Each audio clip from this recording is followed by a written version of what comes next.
안녕하십니까? 우익, 우파, 보수를 응원하는 깡패 시사입니다. 저는 친일파도 아니고 더더욱 친북 성향도 아니며 미국인도 아닌 대한민국 안보와 경제를 걱정하는 대한민국 국민임을 서두에 밝힙니다. 먼저 이런 소식을 빠르게 전달하지 못해서 죄송합니다. 여러분은 대한민국에 알려지지 않은 섬을 포함하면 약 몇 개인지 혹시 알고 계십니까?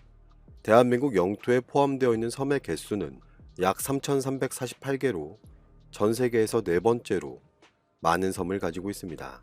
그런데 이 모든 곳에 대한민국 국민들이 거주하고 있을까요? 이 중에서는 사람이 살기 어려운 환경인 무인도들도 포함되어 있고 개발이 되지 않은 곳들도 아직 많이 있는데요. 오늘은 더욱 충격적인 이야기를 해보려고 합니다. 인천광역시 광화군 서도면 말돌이 산 97번지, 이곳은 어디일까요? 바로 대한민국 영토라 명명되어 있는 함박도라는 섬입니다.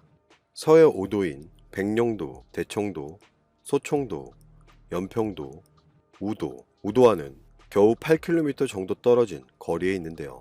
심지어 썰물 때는 우도와 갯벌로 연결된다고 알려진 이 함박도는 대한민국의 행정주소가 부여되어 있는 엄연한 우리 영토임에도 불구하고 북한군이 주도하고 있다고 하는데요. 대한민국 영토에 북한군이 주둔하고 있다는 사실이 여러분은 믿겨지십니까? 함박도의 소유자는 대한민국 산림청으로 확인되는데 대한민국 국방부는 어떤 입장을 나타내고 있을까요? 대한민국 군은 함박도와 관련해서 이런 입장을 나타냅니다. 함박도는 우도와 말도 사이 무인 도소로 추정되는데 NLL 이북으로 북한 땅이 맞다고 밝히고 있는데요.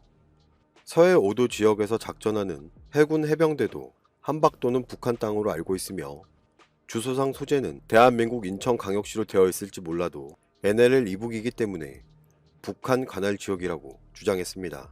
함박도는 NLL 이북으로 북한 땅이 맞지만 주소 등록상에 착오가 있는 것 같다고 하는데 주민들은 어떨까요? 인천 광화군 서도면에 소속되어 있는 섬은 맞지만 실질적으로 북한이 점령하고 북한군이 주둔하고 있는 섬으로 알고 있는데 행정상으로는 광화군 서도면 소속이지만 왜 그렇게 되어 있는지는 잘 모르겠다는 입장을 밝혔습니다.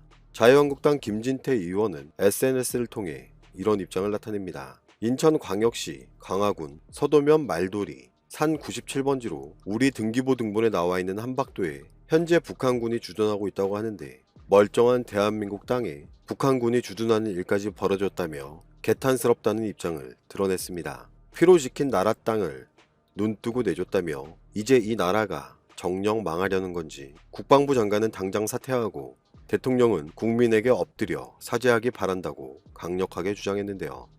함박도가 대한민국 영토인지 북한 영토인지에 대한 논쟁은 여전히 계속되고 있습니다. 7월 11일 국방부가 바른미래당 하태경 의원실에 제출한 자료에 따르면 대한민국 해양수산부, 국토교통부와는 다르게 국방부는 함박도를 NLL 이북의 섬, 즉 북한 영토로 규정하고 있습니다.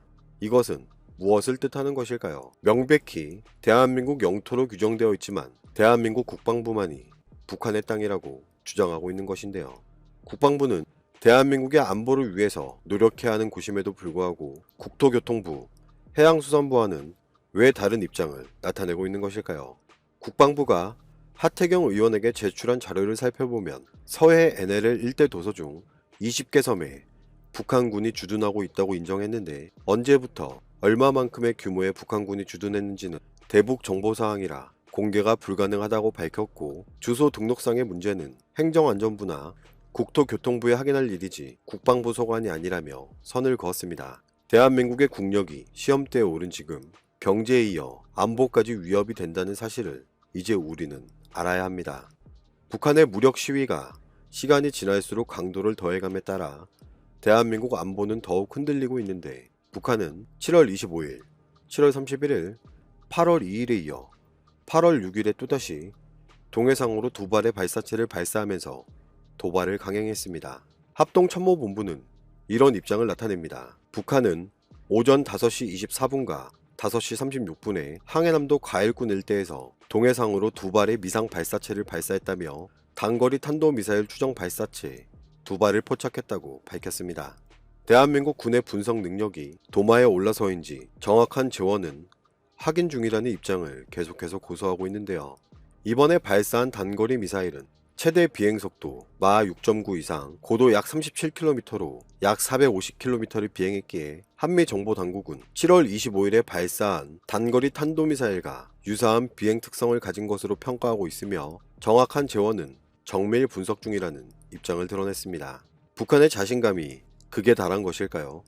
그동안 발사한 미사일 장소와 확연한 다름을 나타냈는데 7월 25일과 31일은 원산 일대, 8월 2일은 영흥 일대 같은 동해안과 가까운 지역이었지만 이번에는 항해남도에서 내륙을 가로질러 동해 쪽으로 미사일을 발사했습니다. 하지만 대한민국 군 당국은 공중에서 해피기동을 하는 KN-23에 대해서는 격추가 어렵더라도 충분히 방어할 수 있다며 우리 방어 자산, 요격 성능 범위에 들어와 있다고 주장했는데요. 풀업 기동이라고 하는 것도 훨씬 오래전에 국방과학연구소에서 개발해서 이미 우리도 가진 기술이며 더 우수한 정밀도를 갖고 있어 더는 불안해하지 않았으면 좋겠다고 강조했습니다. 군사 전문가들의 지적에도 북한의 계속되는 미사일 도발에도 문재인 정부는 괜찮다는 입장만 계속해서 나타내고 있는데요.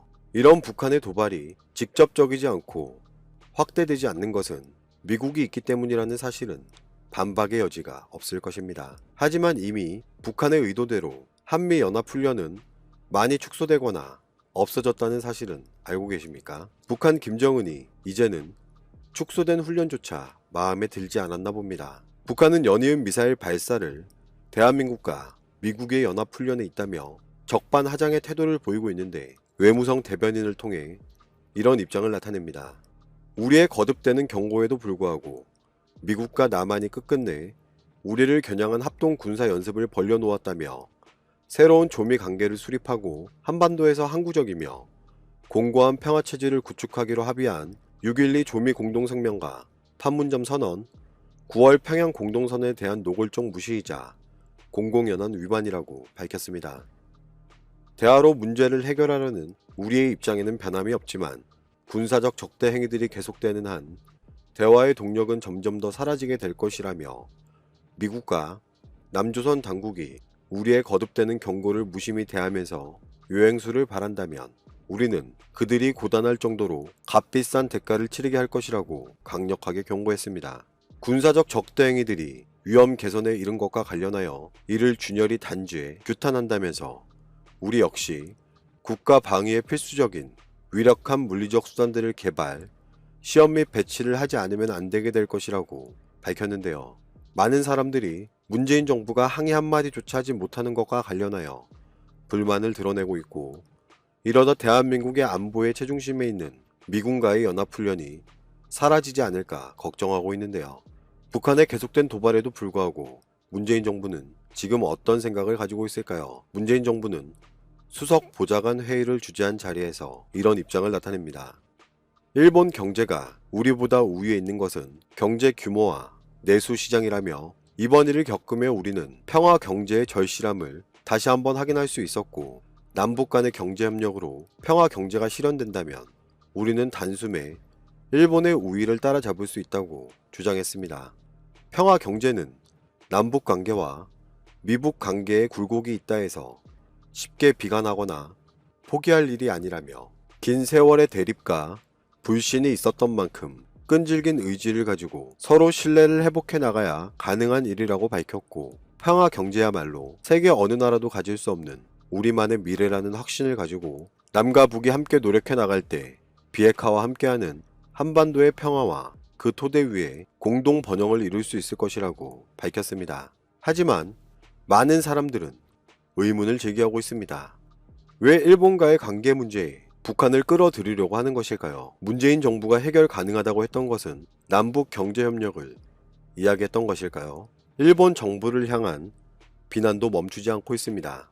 일본 정부는 그간 아픈 과거를 딛고 호혜 협력적 한일 관계를 발전시켜온 양 국민에게 큰 상처를 주고 있다며 과거를 기억하지 않는 나라 일본이라는 비판도 일본 정부가 스스로 만들고 있고 일본이 자유무역 질서를 훼손한 것에 대한 국제사회의 비판도 매우 크다고 밝혔습니다. 일본은 경제력만으로 세계의 지도적 위치에 설 수 없다는 점을 깨달아야 할 것이라며 일본은 결코 우리 경제의 도약을 막을 수 없고 오히려 경제 강국으로 가기 위한 우리의 의지를 더 키워주는 자극제가 될 것이라는 입장을 드러냈는데요.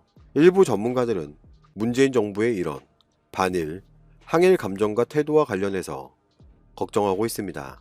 일본의 수출 규제, 무역 보복 사태 해결 방안으로 남북 경제 협력을 주장하는 국군 통수권자가 이해가 되지 않는 것은 저뿐일까요? 자유한국당 민경욱 대변인은 이런 상대와 평화 경제 협력을 해서 일본을 앞지르겠다는 말이 아직도 유효하냐며 북한에 경고를 해야 한다는 입장을 드러냈고, 바른미래당 하태경 의원은 문재인 정부의 몽상가족 발언에 북한이 꿈 깨시라 하면서 새벽에 미사일로 직접 파답했다고 강력하게 비판했습니다.